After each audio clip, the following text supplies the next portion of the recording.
Hello, Professor Kruska. My name is Luke Scarborough, and today I want to talk a little bit about the Aesop fable that I connected to my personal experiences. And I want to think that everybody has their own fears that they need to overcome, and whether that be heights, public spaces. I know a lot of people are scared of snakes and spiders. It's understandable. But one of my fears is public speaking. And by taking this class, I feel like I really can improve, and I want to be able to fluently communicate my message to other people without worry. This first assignment's a good opportunity because I only have to talk to you and not 15, 20 other people, what have it.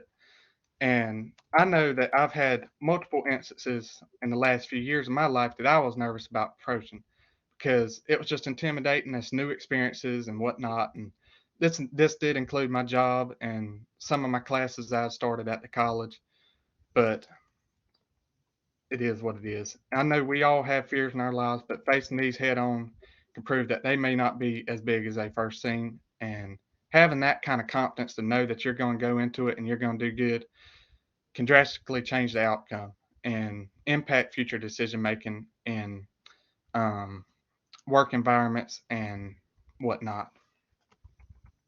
Today, I want to tell you about two examples of problems being smaller than they actually are. First, I want to start off with the Aesop fable, The Mountains in Labor, and then I want to share a story from my personal experience that I believe is more literal in a sense than the satirical play that the message in The Mountains in Labor provides. With that being said, let's take a look into the Aesop fable, The Mountains in Labor.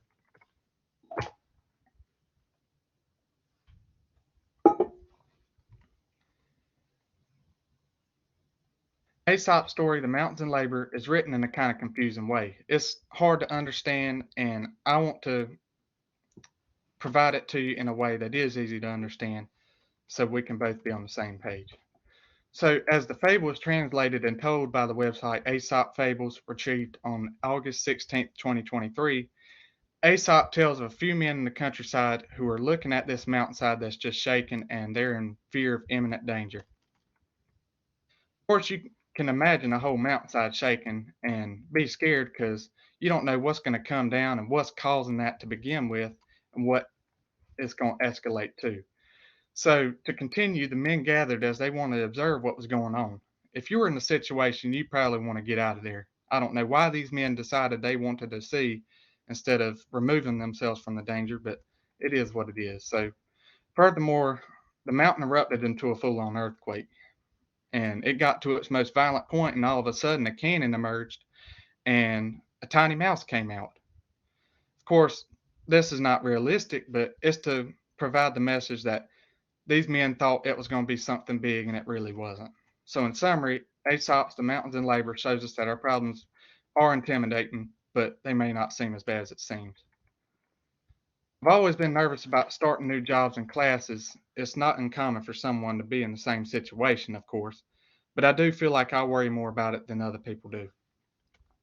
I try to keep a good attitude and know I'm going to do good, but sometimes I do struggle with it. It's just a mind thing, I guess. But um, typically, when I do go into new adventures, such as new classes, or when I've started new jobs in the past, I felt better after I'd been there a little while and I did get acclimated to the change in scenery.